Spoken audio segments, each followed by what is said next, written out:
খেলা শেষ, পুরস্কার বিতরণী অনুষ্ঠানও শেষ, কিন্তু পেড অফ সেরে নিয়ে ব্যাটার হেলমেট হাতে জার্সি গায়ে সাকিব আল হাসান যাচ্ছেন কোথায়? শুনুন তাহলে বলছি। তখন চলছিল প্রাইজ গিভিং সিরিমনি। সাকিব তখন জার্সি গায়ে প্যাড আপ করে বের হলেন ড্রেসিং রুম থেকে।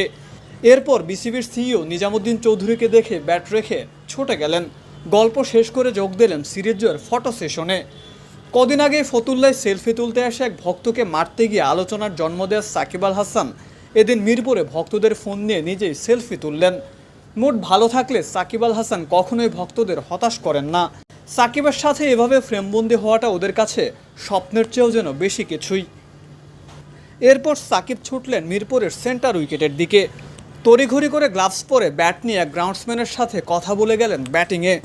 জার্সি গায়ে সাকিবকে নেটে দেখে ছুটে আসলেন ক্যাপ্টেন নাজমুল শান্ত। কিছুক্ষণ আলাপ আলোচনার পর শান্ত গেলেন সংবাদ সম্মেলনে, আর সাকিব গেলেন ব্যাটিং অনুশীলনে।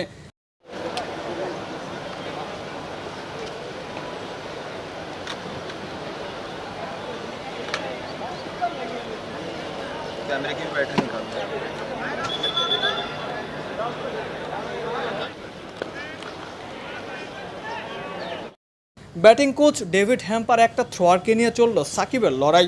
সাকিব এখানেই তো সবার চেয়ে আলাদা, নিজের প্রয়োজন বুঝেন, সেই অনুযায়ী নিজেকে প্রস্তুত করেন।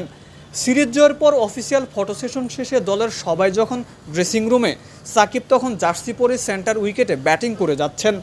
মাঝে অনেকদিন ক্রিকেটের বাইরে ছিলেন বিশ্বসেরা অলরাউন্ডার। নিজের শেষ টি-20 বিশ্বকাপটা রাঙ্গাতে সাকিবের এই বাড়তি আয়োজন। মাঠের বাইরে তাকে নিয়ে আপনি যতই সমালোচনা করেন না কেন, মাঠের খেলা নিয়ে মিস্টার অলরাউন্ডারকে আপনি সমালোচনায় ভাসাতে পারবেন না, কেননা সেই সুযোগ সাকিব আল হাসান আপনাদের কখনোই দেয়নি।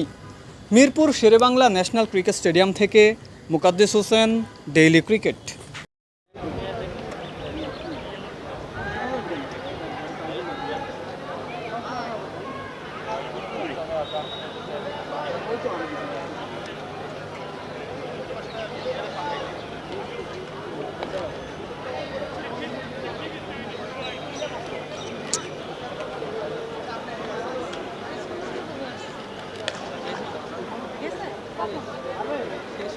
শেষ হয়ে গেছে জুবাই ভাই শেষ।